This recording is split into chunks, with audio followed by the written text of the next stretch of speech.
views expressed on this program are those of the hosts, guests, and callers, and are not necessarily those of this station, its management, or other advertisers. You're listening to Transformation Talk Radio.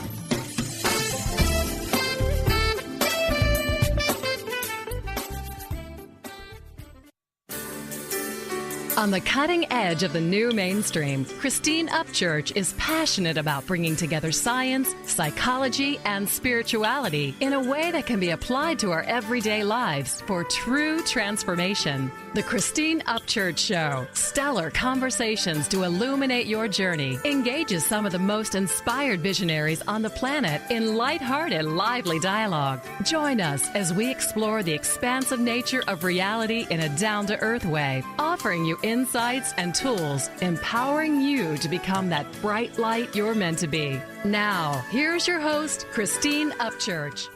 Hello, everybody. Thank you for joining us here today. If you're listening live, you might be listening in the Seattle area on 1150 AM KKNW.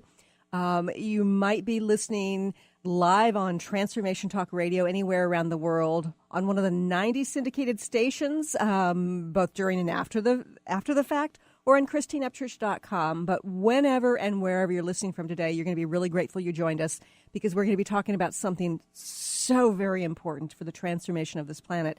But before I get into that, I always have to leave you with a teaser here. I want to say hello to my better half here in the studio, who allows you to hear these wonderful conversations. He does his magic over there, Mr. Benny Mathers. Hi, Benny. So am I the tease or teaser No, teaser? No, I never say what it's about until I say hello to you. Okay. And it's just... Okay. Well, do you have any big plans for Friday the 13th? No, I don't. You should.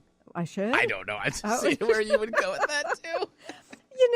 It's funny because I've had a lot of wonderful things happen on Friday. Friday's the 13th. Yeah, it's not necessarily a bad day. I mean, it can be a good day, actually. It can be. And it's sort of interesting to see the energy around these superstitions. And some people have fun with it. Some people fear it. And most people just don't care one way or another. I had a communications professor at WSU that actually got married on Friday the 13th. Did he really? And he did a lot of the stuff that was traditional backwards around like marriages. They both dressed up in black, not white, both of them, even the bride. And as well as, they wore their rings on the opposite hand. Oh, isn't so they that did a lot of those things, and that's just their thing. They loved it. I mean, people would obviously ask questions like, what's going on here? So, hey, do what you want. That's great. In the 5+ years I've been doing radio, I have never talked about something on the air in any great detail. And it's my passion for animals. And, if you're listening, I know that's not just that you want to kind of be on your own spiritual, psychological journey and become a better human being and become healthier and more whole. But I suspect you're also interested in helping to create a more compassionate, loving planet. And I tell you, we've got an issue right now, and I think we have a tendency to compartmentalize cruelty, compartmentalize the shadow and the light. And if you've read my recent blog, I talk about the importance of opening the collective heart. I think each and every one of us is being called forward to do our part to face the shadow, the collective shadow, and to allow ourselves to feel the grief, the deep grief for some of the things that exist on our planet that are contrary to the world we want to create, and then to help take action. So our guest today, boy, oh boy, he's playing such an important role. He is Nathan Runkle, and he is the founder and president of Mercy for Animals. It's an organization founded to give the food or the farm animals a much-needed advocate. And he's nationally recognized. He's been a speaker on animal advocacy, factory farming, and veganism. He's presented all over the place, including colleges, conferences, and many other forums coast to coast. He has been on all sorts of media, including ABC's World News Tonight, Nightline, 2020, CNN, NPR, and he's been in USA Today, the New York Times, LA Times, and the Chicago Tribune. He is an activist, and he's doing something that is incredibly hard for any human being to do, but because he cares so much, he is working hard to work alongside the elected officials and the corporate executives and the heads of organizations, the farmers, actually not just like bringing to light the cruelty that exists, but helping to create change and collaborating with others. He is an award winner of Veg News magazine, named Nathan one of the 25 most fascinating vegetarians and one of the country's top 20 activists under 30 years old. And in 2009, at the mere age of 25, Nathan became the youngest person ever inducted into the U.S. Animal Rights Hall of Fame. I would like to welcome our guest today, Nathan Runkle. Nathan, thanks so much for joining us here. Thanks so much for having me. It's my honor. You know, Nathan, I'm always fascinated by how somebody gets from wherever they started in their lives to their passion and purpose. How did you find your way into animal activism? Yeah, it's a great question. So I was born on a couch in a farming community of less than 2,000 people. I was slated to be a fifth-generation farmer. So it really was quite a journey for me to go from that path to founding an international animal rights organization. And for me, it started at a very young age. I was surrounded by animals from really the first moments that I can remember. And it was these animals, our dogs and cats, who really started to teach me that when it comes to having personalities and minds and interests and the ability to feel and give love and affection and protection, humans are not alone. These are needs and emotions that are widespread throughout the entire animal kingdom. And in addition to that, when it comes to feeling pain, sadness, loneliness, depression, other animals join us in that as well. So it was my companion animals that started opening my eyes to our shared experience at a very young age. And I think that most people who share their homes with dogs and cats can certainly relate to that. We live in a country now where half of us have dogs or cats, and half of those animals receive gifts around the holiday season, and we spend billions of dollars on their health and welfare and surgeries when they're sick. But we also live in a country that really ignores the plight of the 99%, which in this case are animals raised and used for food. The cows and pigs and chickens, who are every bit as intelligent and curious and have rich emotional lives as dogs and cats, but they're sort of ghosts in our industrial machine, and they suffer out of sight and out of mind. Right. So for me, it was actually a little white rat that I rescued when I was 6 years old that started to open my eyes to how our perception of different animals affects the way in which we treat them and their lives. Across from our cornfield, we had neighbors who actually raised rabbits and guinea pigs and mice and rats to be sold to laboratories to be used in experimentation. Right. And one day I was over at their house with my mom to collect the rent check, and Sylvia, who is the owner of the premise, knew of my love for animals, and she took me in and she wanted to show me what they were doing there. Now I really look back with horror. I remember just seeing animals crowded into these filthy cages, animals that had died, but I didn't really understand what was happening at the time. She reached into one of the cages. She pulled out this rat. It was a Siamese rat, just a beautiful animal, put him into my hands and asked if I wanted to take him home with me. And I said, yes, of course. Right. I begged my mom. She said it would be okay. And this little rat, who I named Caesar, became my best friend. Again, I was 6 years old. He would sit on my shoulder. He knew his name. He'd come running. He, was just so intelligent, so clean, and just like such an amazing guy. And I would bring friends over to see Caesar. And I remember a lot of them, regardless of their age, would shriek in horror and disgust at the sight of him. They would say, "Oh, dear, my gosh, a rat, look at his tail," And I started at this young age to realize that he was being judged for what he was, not who he was. These individuals didn't know Caesar as, this intelligent, thoughtful creature as I did. And that started to get me to think about really the arbitrary lines that we place on animals, and how we call some animals friends and we call other animals foods. We call some animals pests and others pets. So that was really the beginning of a journey for me in terms of my perception of other animals. And then I learned about factory farming, and I decided that I didn't want to pay other people to abuse animals on my behalf. If I didn't want to treat animals in that way, I wouldn't pay someone to do it, and became a vegetarian when I was 11. And I think that for a very, very long time, I think people had this idyllic picture in their minds about how farm animals lived their lives until they died. And I know that you've done a lot of investigation, and other organizations have as well, to show that's definitely not the case.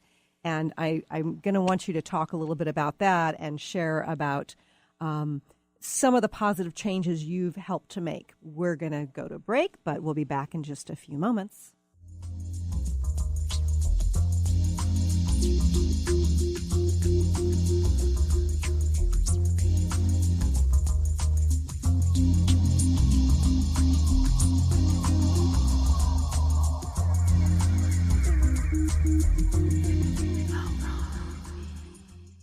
Tune in to The Truth is Funny with Colette Steffen each Wednesday at 8 a.m. Pacific, 11 a.m. Eastern on TransformationTalkRadio.com. This hit show will have you thinking outside the box and riding the wave of infinite potential. Join Colette on the Higher Self Network, inspiring listeners to shine their brilliance and ensure success while roaring with laughter as they recognize the humor of the giant cosmic joke. Visit thetruthисfunny.com.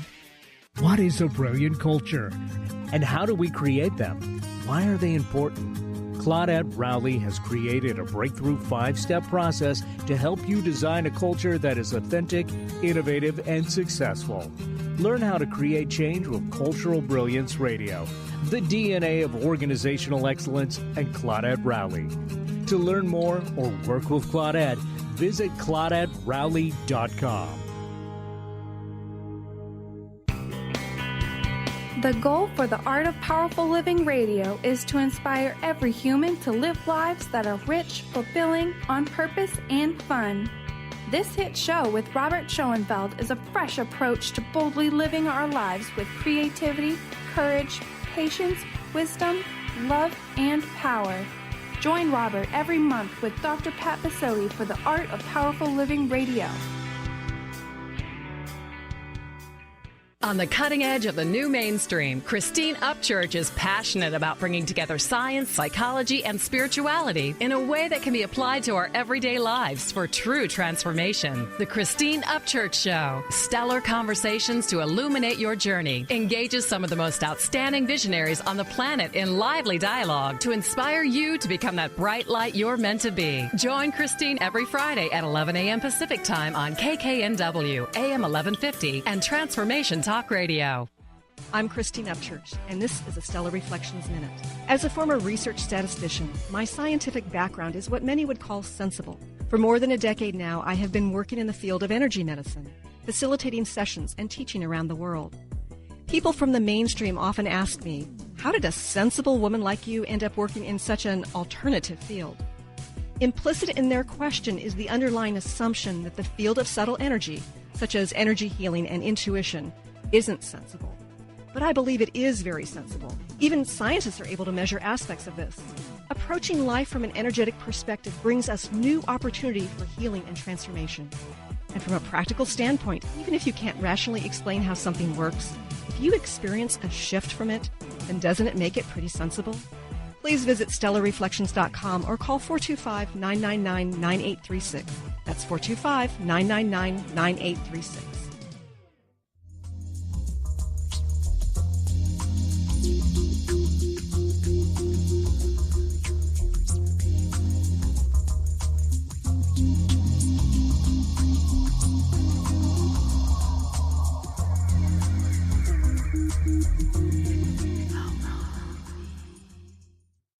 Welcome back on KKNW or Transformation Talk Radio.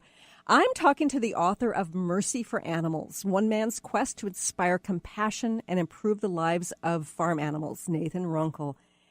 Nathan, you told the story about how you got involved in animal rights activism. Can you just share with our listeners what's involved in order to do this sort of undercover kinds of exposés?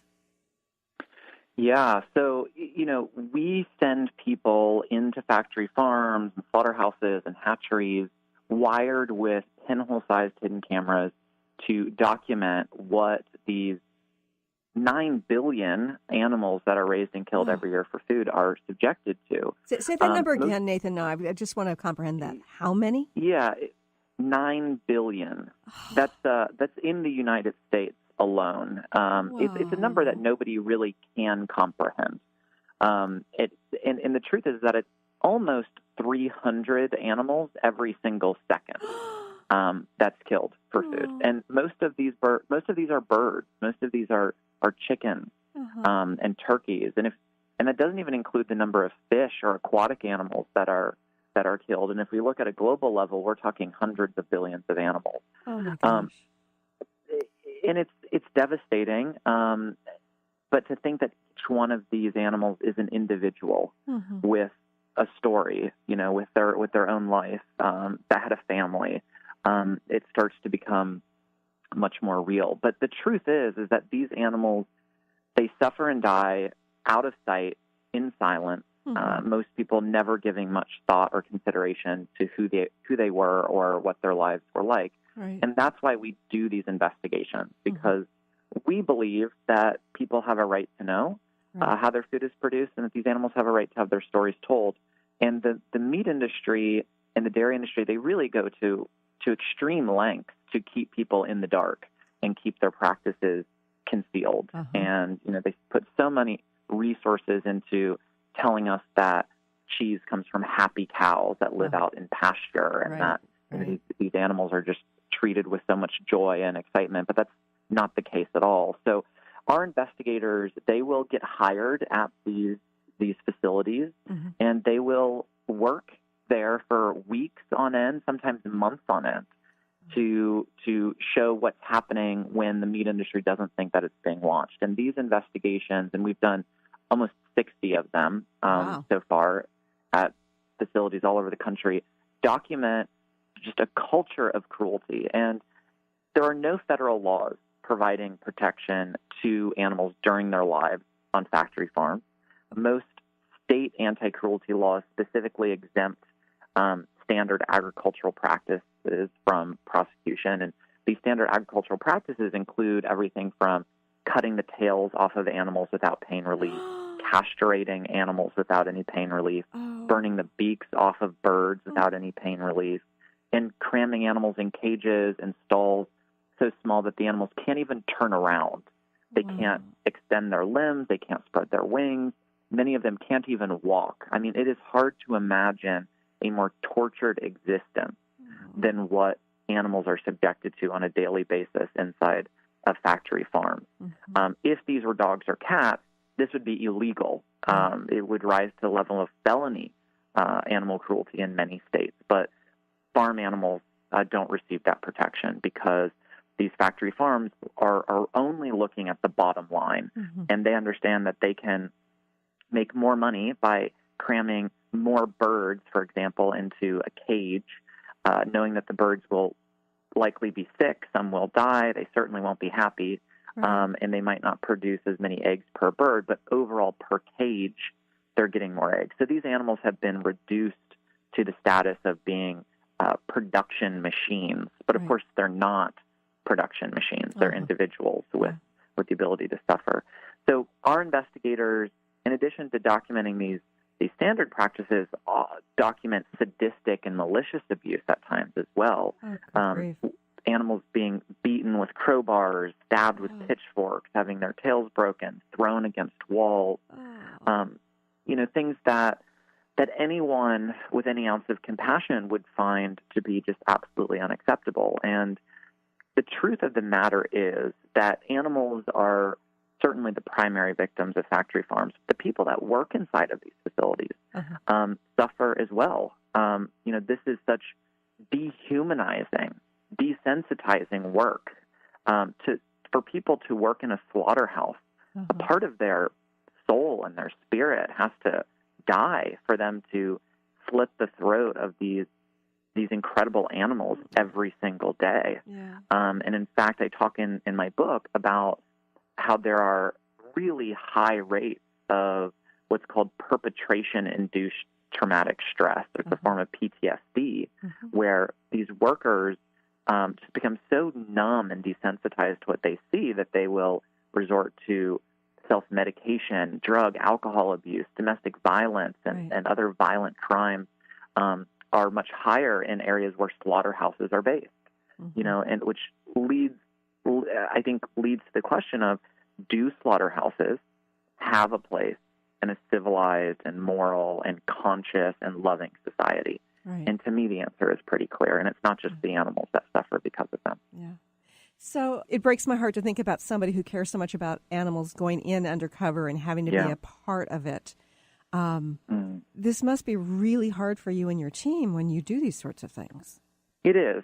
It's emotionally traumatizing because, I've gone undercover into factory farms, and we've had, dozens of other brave individuals who have done this work, and it's physically dangerous work. It is really putting your life on the line in many situations. It can lead to so much physical trauma, but it's the emotional trauma that really can stay with you. But myself and the others who have done this work do it because we know that to bring about real change, whether that is helping encourage people to eat less animals, to move towards a plant-based diet, or to change the laws or change corporate policies, we have to expose what's happening. We have to shine a light on this. It's been said that sunlight is the best disinfectant.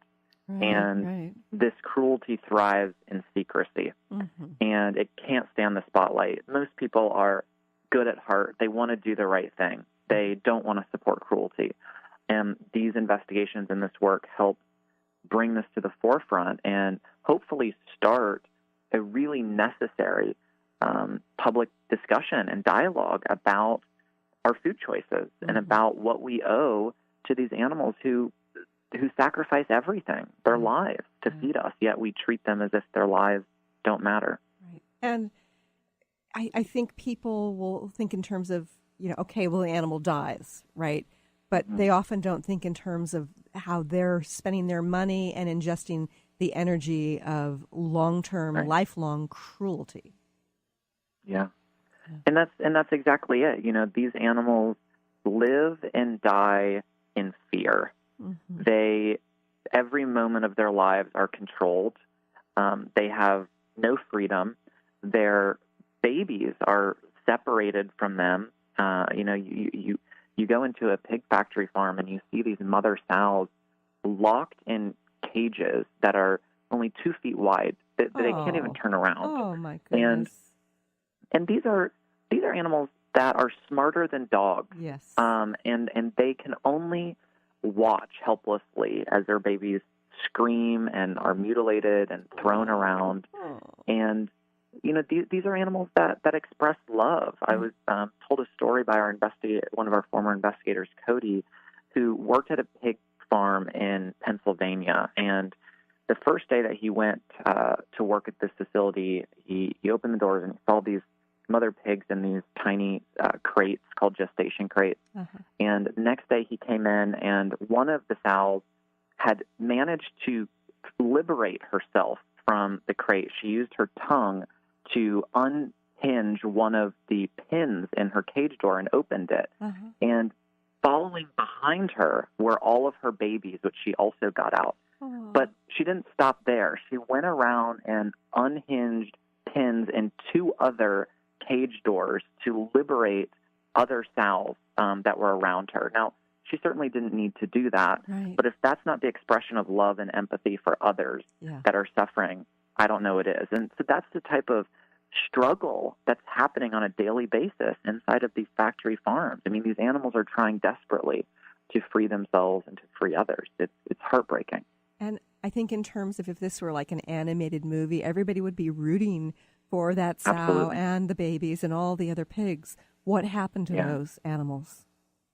Yeah, they were sent to slaughter. And in fact, for this particular mother sow, I mean, it gets even more heartbreaking.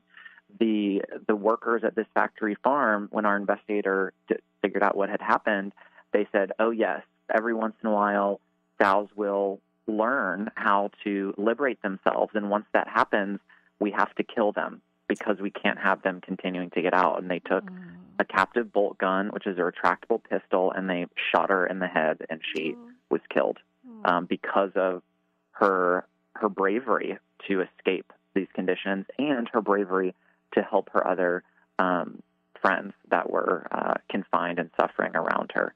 So, this movie Okja that has been such a well-received international film on Netflix that tells the story of this super pig, Okja, that is, saved from these horrible conditions, really struck a chord with people. And the truth is that this is happening every day inside of factory farms. There are real life Okjas that are suffering. These aren't CGI super pigs. These are real animals with the same desire for freedom. And that's what we hope these investigations can do, is help to bring the plight of these animals to the forefront. Because, as I said, people want to do the right thing. Right. They just don't really know oftentimes what's happening. And now people are starting to realize that there is something wrong with the way in which we raise animals for food. But there's this level of sort of willful ignorance. People don't want to know the details because once they know, there becomes some accountability or responsibility to do something about it. Exactly. But this willful ignorance is not bliss for the animals that are suffering. And I feel like to be fully self-actualized and connected and loving and heart-centered individuals, we must address this issue. Because to me, being vegan and removing my support from these horrible factory farms is the ultimate expression of love and empathy and connection and compassion. It's one of the most fulfilling things that I've ever done with my life, and it feels good spiritually, mentally, emotionally, to know that I'm not contributing to that violence. Yeah. This is powerful information, and we have to go to another quick break, but more with Nathan Runkle here in just a few moments.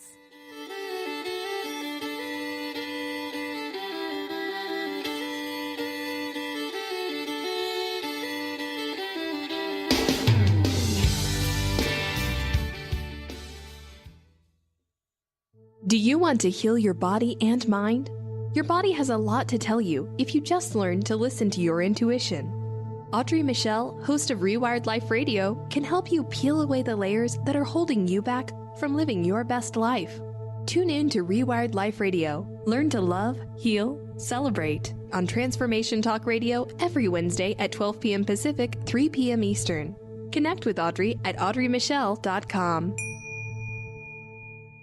On the cutting edge of the new mainstream, Christine Upchurch is passionate about bringing together science, psychology, and spirituality in a way that can be applied to our everyday lives for true transformation. The Christine Upchurch Show, stellar conversations to illuminate your journey, engages some of the most outstanding visionaries on the planet in lively dialogue to inspire you to become that bright light you're meant to be. Join Christine every Friday at 11 a.m. Pacific Time on KKNW, AM 1150, and Transformation Talk Radio. Did you know that all of the shows on the Transformation Radio Network are available as podcasts to stream or download?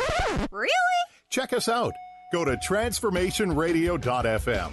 We have business shows, spiritual shows, energy healing shows, and pretty much everything in between. Something for everyone, guaranteed to inspire, educate, and transform. We are transforming the world, one listener at a time. Have you been seeing numbers like 111 and 222 everywhere you go? Do you feel that the universe may be trying to get your attention, perhaps offering a message of some sort? As it turns out, numerical patterns and certain types of geometry form the very fabric of our reality. from cells under a microscope to the astronomy of our night sky. At Stellar Reflections, we offer special sessions which tap into these patterns, designed specifically to support you on your journey. The 111 and 222 activations are sessions activating new patterns in your energy field, which in turn can help you create new patterns in your life.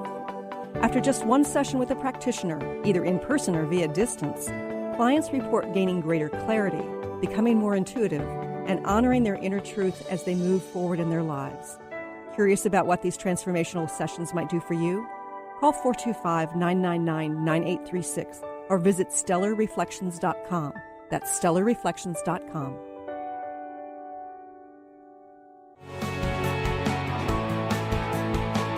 Are you traveling most of your day? Do you want to take Transformation Talk Radio with you anywhere you go? Well, guess what? There's an app for that. Just go to the App Store on your Apple device or the Google Play Store on your Android and search Transformation Talk Radio.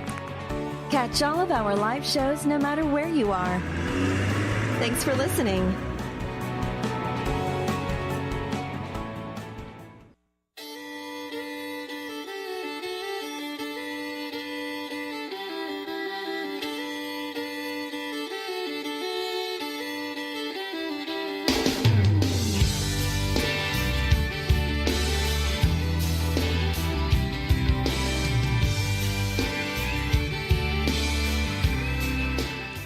Welcome back to the Christine Upchurch Show here on KKNW and Transformation Talk Radio.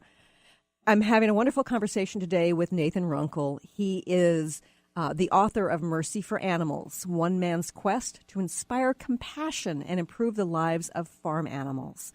Now, Nathan, you've talked about some of the, first of all, just the inherent cruelty of factory farming, and then how it goes, much further beyond that in terms of humans acting out against animals in other horrendous ways. What about these farms where it's organic and they're pasture raised?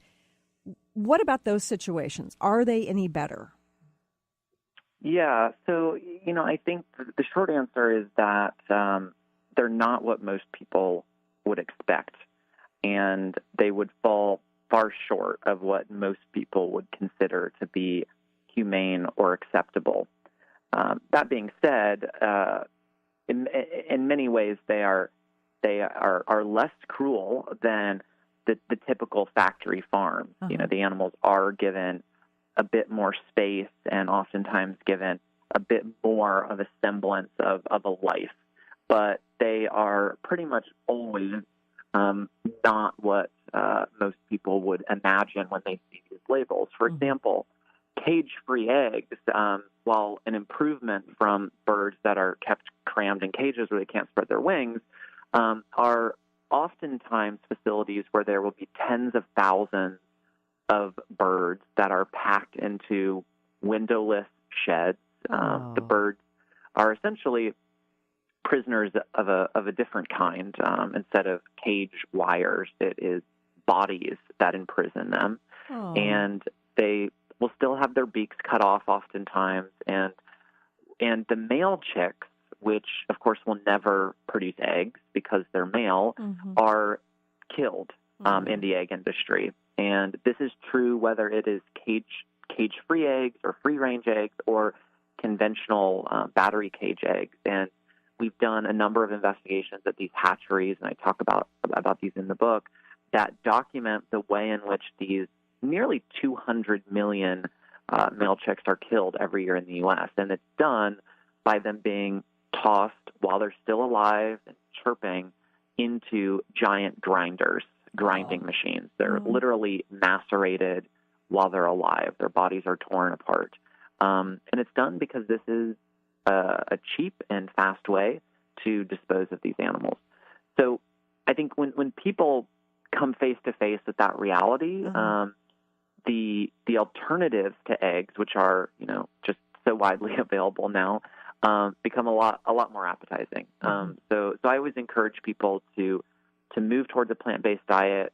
A complete vegan diet, I think, is the most compassionate thing that we can do. But if people aren't interested in doing that, at least reduce your consumption of animal products. If everyone went meatless just one day a week, just participated in Meatless Monday, for example, over 1 billion animals would be spared the suffering that we've been talking about every year in the U.S. So small changes, when done by a large group of individuals, can lead to really big changes. And I think it's important for people to think about it in that way, and that it doesn't have to be an all or nothing, and that just beginning to move in the direction of a compassionate diet is something that should really be celebrated and encouraged. Now, there are a lot of people out there that say that we humans are designed to eat meat and that it's unnatural for us to be vegetarians.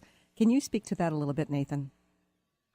Yeah, absolutely. I mean, if you look at the science, if you look at the leading killers in our country right now, it's not protein deficiencies. It's, in fact, many illnesses that are related to a diet that is high in the consumption of meat, dairy, and eggs. You're looking at heart disease, which is so closely connected to consuming cholesterol from animal foods, and that leading to clogging our arteries.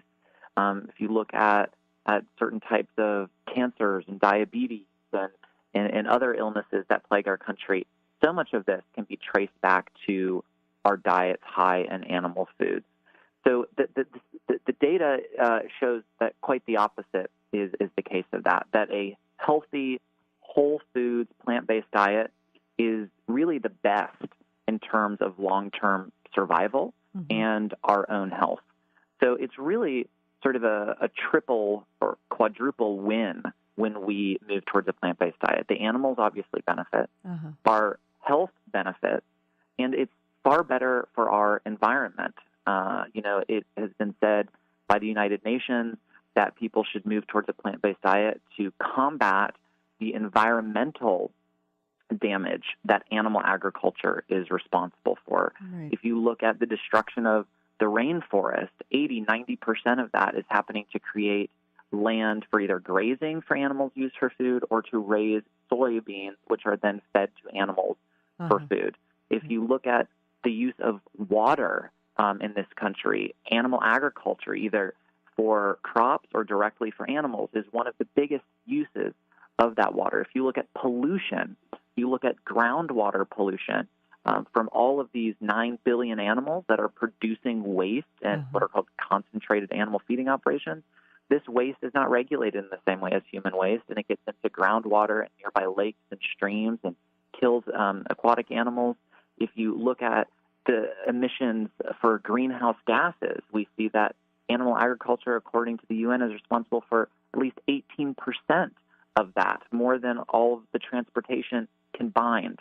So, we are living at a time when the global population is expected to reach 10 billion people by 2050. Wow.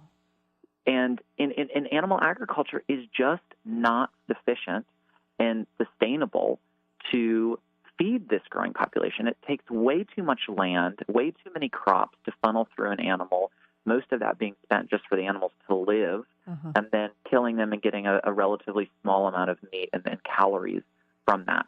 So this is not just an ethical issue for our relationship with animals. It's a moral issue for the future of our planet, and not only what that means for all of the human inhabitants, but also all of the other animal inhabitants here as well. And I think that time is running out, so we really do need to make important changes, and we can all be part of this solution every time that we sit down to eat. Yeah, I know that some of us have been taught, growing up and through the media, as well as from certain medical doctors, that we need calcium and it needs to come in the form of milk. Can you speak to that a little bit as well, please? Yeah, I mean, the truth is milk, cows produce milk for the same reason that all other mammals produce milk. They produce it to feed their young. In this case, a baby cow that's going to, double and triple in size in a short period of time. They don't produce milk to feed Homo sapiens or humans. Right. So this relationship with milk consumption is just completely against what our bodies are really designed to do. And this is why you see so many people have lactose intolerance. Our bodies stop producing enzymes to break down lactose when we grow old, when we get older, when we mature. We get beyond weaning age. Yes, yeah. That's right. Getting to adulthood, adolescence, to wean ourselves. So calcium is important, but we can get calcium from plant-based food sources, and in fact, animal milks, when broken down, can become acidic, which actually can leach calcium out of our bones. That can lead to higher rates of bone fractures and osteoporosis. So there's a lot that has been written on this topic. But again, if the American Dietetic Association says that a vegan diet is appropriate for all stages of life and has incredible nutrition benefits as well. So, these are great questions. There's a documentary that is quite a hit right now on Netflix called What the Health that really dives deeper into so many of these health myths and how our food choices affect our own health. Yeah. This is such important information. When we return, Nathan, I'm going to want you to talk about how this activism has helped to change some corporate behavior and what your vision is for the future. More with Nathan Runkle here in just a few moments. Stay tuned.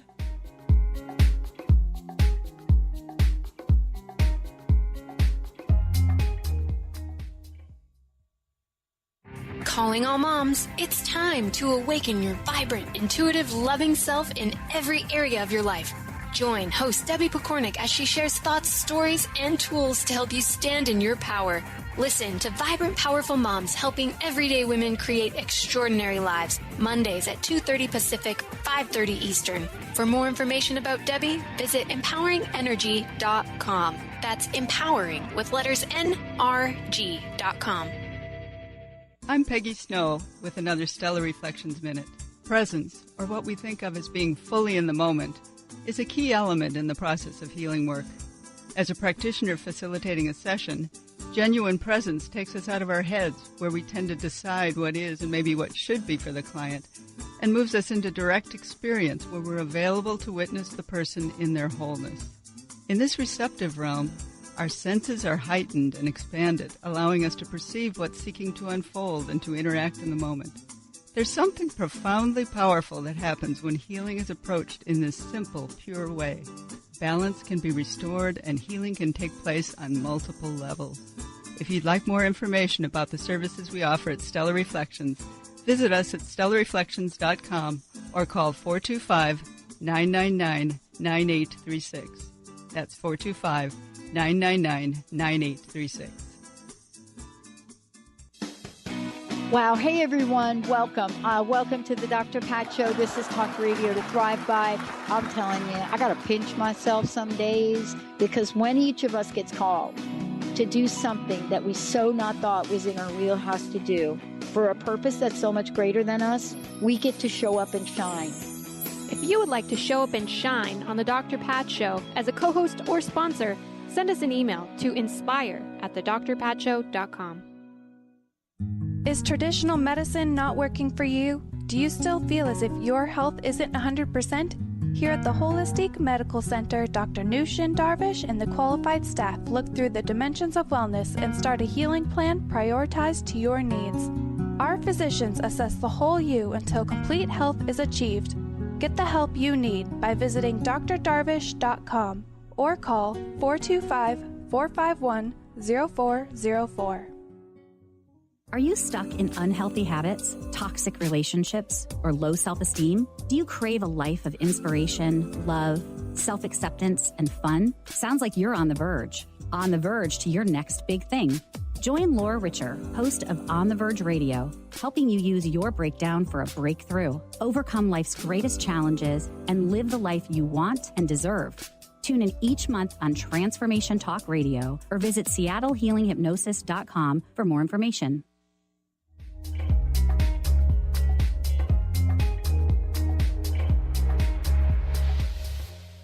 Welcome back to the Christine Upchurch Show here on KKNW and Transformation Talk Radio. I'm talking today to the founder and president of Mercy for Animals and the author of Mercy for Animals, which is a a beautiful, powerful, devastating book that I've been reading. And I tell you, I've read lots of books over these years, and there's some very poignant and sad stories, but I've never cried so much in a book that I have with this book. And yet this is illuminating truth. And folks, we really, really, really cannot compartmentalize cruelty and move forward with a heart-centered world. So I highly recommend this book. It will open your eyes in all sorts of ways. So, Nathan, can you please share with our listeners how they can connect with your organization and find their way to, how they can contribute and how they can become better educated and find their way to your book? Yeah, absolutely. So you can find us online. Our website is simply mercyforanimals.org.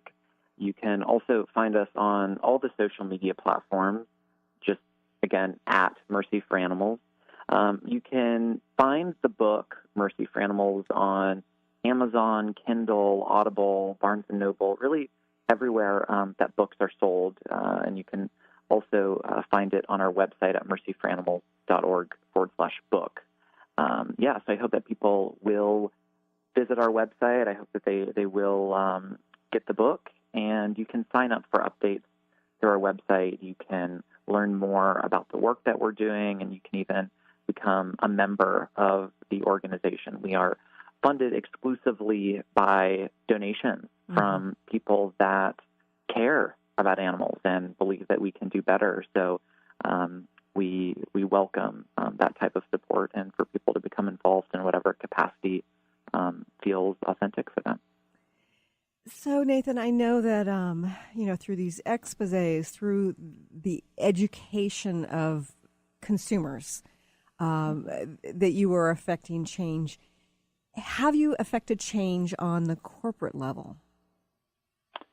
Yeah, so this is one of the big focuses of the organization, and that's because if you look at our food system, we have a relatively small number of corporations that really control the fate of hundreds of millions of animals and combined billions of animals.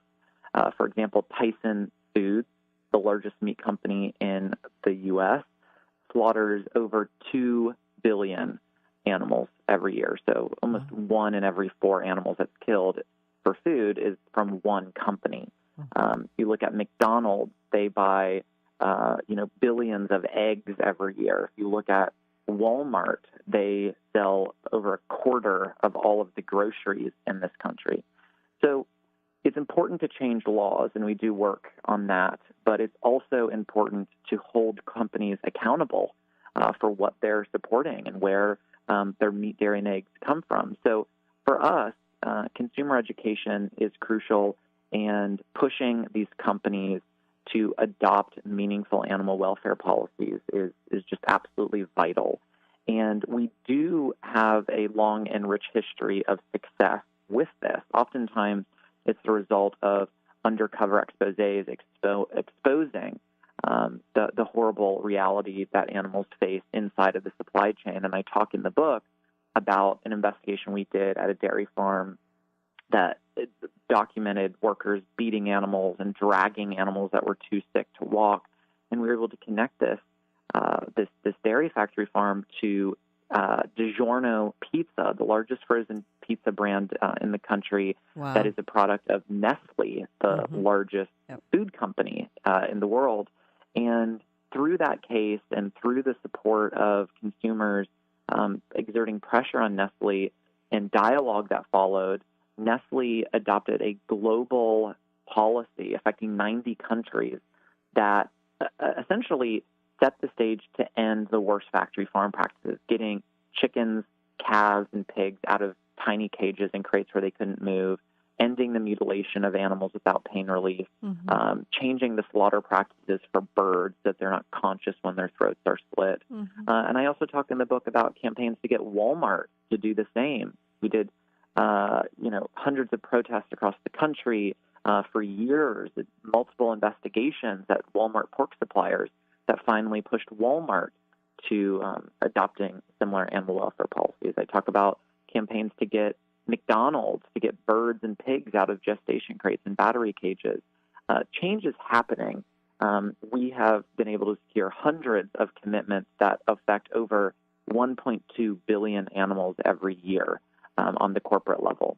So it is happening, but it's also important to recognize that these efforts to improve conditions for animals in factory farms only go so far. This doesn't mean that these animals are living, wonderful lives. It really just means that in many ways they're just allowed to turn around now and, engage in some of the most basic natural behaviors. So there's still a lot of work ahead, and these animals are still living in a broken system filled with abuse. But it does, I think, show the power that consumers have to hold companies accountable and demand change. Right. So, you've been in the midst of it. You've seen the worst of it. Do you have hope? Absolutely. I have incredible hope for the future. I say that in my daily work, I see the darkest side of humanity. I see how we are able to ignore and abuse and exploit animals. And I've had animals have their throats split in front of me and see people throw animals into trash cans while still alive. But at the same time, in the same day, I see the brightest side of humanity. I see the generosity and the love and the kindness and the lengths in which people are willing to go to protect animals from this abuse. And the truth is that we stand in a place of incredible power just to be human and to have choice. This is something that these animals don't have. They don't have freedom to make decisions about their own lives. It is all controlled for them. So with this power, I believe, comes a real obligation to make the world a better place. These animals are completely at our mercy. And how we choose to use this power, I think, says a lot about who we are as people. It says a lot about our humanity. It says a lot about the world in which we want to live in. And if we can extend compassion and consideration to chickens and cows and pigs, certainly that sets the stage for us expressing love and connectedness with each other in a bigger way. And change is happening. I mean, there's a recent study done that found that 1% of baby boomers identify as vegetarian, 4% of Gen Xers identify as vegetarian, but 12% of millennials identify as vegetarian. So the trajectory is really quite impressive. And there's so much happening in the food space with innovation, people that are creating meat out of plants or cellular agriculture, literally taking cells from animals and growing them in suitable mediums so that it's real meat, but no animals are ever slaughtered. This type of innovation is something that I get a lot of hope and inspiration for, because the meat industry it's outdated. It's not efficient. It's cruel. It pollutes the environment. So I believe just like cars got horses off of the street and made horse and buggies obsolete, that this innovation in the food space will produce alternatives to traditional animal products that are cheaper, healthier, just as delicious and accessible. And when that becomes the case, when the kind choice becomes the accessible and the affordable choice, people will naturally move in that direction. And we're seeing everyone from Sergey Brin of Google to Bill Gates to Richard Branson to even meat companies now investing in these plant-based and cellular agriculture companies. And to me, that's exciting, not only because it will ultimately help pave the way to end factory farming and animal agriculture as we know it, but it is necessary to save our planet from the environmental devastation that we are currently experiencing. I highly recommend your book, Nathan, Mercy for Animals. If you want to open your heart and look at the world in a new way and see what we have been compartmentalizing and sort of running away from. It's imperative to look at the information that's in that. And I want to thank you for joining us here today, Nathan. And I'm so grateful for the work that you do. Thank you. Thank you for having me. It was my joy. And his website is mercyforanimals.org. And within a couple of days, this interview will be posted on ChristineUpchurch.com.